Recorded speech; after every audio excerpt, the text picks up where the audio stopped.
Bienvenue sur Anime Wama 1, 2, 3. Aujourd'hui, nous découvrons ensemble le chapitre 21 de Solo Leveling, Ragnarok. L'histoire s'ouvre sur Lee Min-sin, un personnage au centre de l'attention médiatique.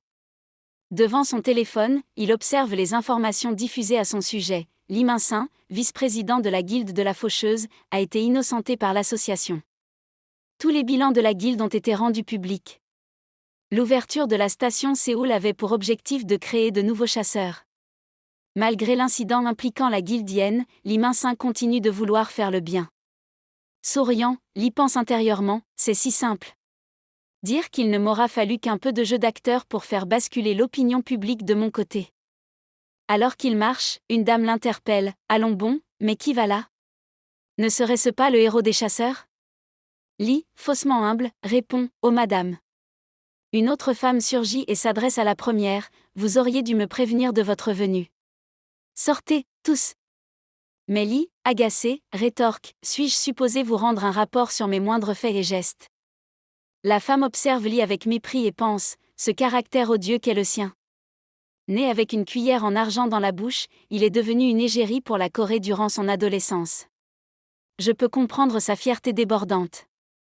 Son éveil en tant que chasseur de rang a provoqué un tumulte, mais son chauffeur, lui, est devenu un des rares chasseurs de rang S de Corée. Cette information avait fini par être placardée absolument partout, et l'attention du public s'est focalisée sur ce dernier. À cet instant, la hiérarchie s'est inversée pour Lee Min-sin, et il s'est retrouvé pour la première fois en bas de l'échelle. Mais contre toute attente, ce même chauffeur a rejoint la guilde de la faucheuse que Im Ta-gi avait fondée. Puis, elle s'avance et change de sujet. Et si nous parlions affaires? Lee, intrigué, Des affaires? Ne faites pas l'ignorant. Je parle de la poussière d'étoiles. J'aimerais cette fois-ci en acheter en grande quantité. Est-ce toujours une possibilité? Lee hésite avant de répondre, eh bien, j'essaierai d'en parler à mon partenaire. Lee Min-sin, toujours préoccupé par sa position, réfléchit à la situation alors qu'un nouvel élément se met en place. Pendant ce temps, on retrouve Suo, exilé grec combattant des gobelins. Suo, motivé, s'exclame, super, j'invoque la prochaine vague de gobelins. Beru, observant son jeune maître, commente, notre récente discussion a dû le rendre impatient. Notre objectif est d'en apprendre plus au sujet de l'apôtre d'Itarim, notamment auprès de Lee Min-sin, qui serait au sommet de la distribution de poussière d'étoiles.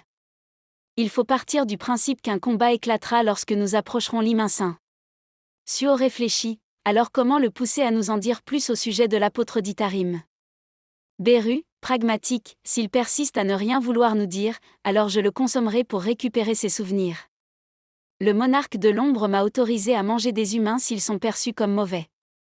Mais ça ne fonctionnera que si nous vainquons Lee Min-sin. L'écart de puissance reste cependant une problématique. Beru rappelle, jeune maître, vous êtes actuellement de rang C Groll et de rang D et Ezil est de rang C. Lorsque vous êtes avec Groll, vous dépassez de peu le rang B. Mais si on veut affronter Lee Min-sin et la guilde de la faucheuse, qui est de rang A, c'est encore trop faible. Ezil demande alors à Beru, quel est ton rang? Beru, fier, je suis un général. Ezil, sceptique, t'es sûr que t'es pas un simple légionnaire? Beru, indigné, pousse un cri, Kiek. Je vais te découper. Dans cet entraînement, Suo reçoit ses récompenses de quête après avoir vaincu 100 gobelins, 10 commandants et un centurion gobelin. Parmi elles, un nouvel objet attire son attention, un anneau de cendre qui augmente son instinct de 5 points. Pourtant, il réalise que ce n'est pas suffisant pour gagner en puissance. J'aimerais devenir plus fort plus vite, mais je n'en ai pas l'opportunité pour l'instant. Si je veux monter en niveau, je vais devoir directement aller chasser les monstres dans les donjons. Beru lui suggère alors une idée, pourquoi ne pas aller vous faire réévaluer à l'association? Mais Suo refuse, préférant éviter d'attirer l'attention sur lui. Il sait que l'apôtre d'Itarim est sur Terre et veut éviter de se faire repérer. C'est alors que Beru évoque le transfert dimensionnel et sa difficulté d'exécution pour les envahisseurs. Suo comprend alors une chose essentielle, l'apôtre est suffisamment faible pour rapidement utiliser le transfert dimensionnel. Aujourd'hui serait le bon moment pour que je devienne plus fort. À cet instant, Jinwo laisse un dernier message à Beru et lui remet une clé en déclarant, il sera, sans aucun doute, d'une grande aide pour Suo. De son côté, Suo trouve enfin une solution pour entrer dans un portail sans attirer l'attention. Il se retrouve face à un vieil allié, Yoko Ogino, PDG de Agensoft. Yoko Ogino l'accueille chaleureusement. Que de temps est passé depuis notre dernière rencontre, Suo. Si je ne m'abuse, c'est la première fois que l'on se revoit depuis ton éveil. Je me demandais pourquoi tu voulais me voir de manière aussi précipitée. Mais je m'attendais à tout sauf à un marché. Tu as tellement grandi. Suo, déterminé, annonce, ma proposition est telle que tu n'accuseras jamais aucune perte. Beru, impressionné, pense intérieurement, je n'en attendais pas moins du jeune maître. Qui aurait cru qu'il le trouverait en premier, l'homme dont parlait Monseigneur. Yoko Ogino, intrigué, pose la question fatidique. Donc, tu es en train de me dire que tu veux que je t'aide à rentrer dans un portail, je me trompe.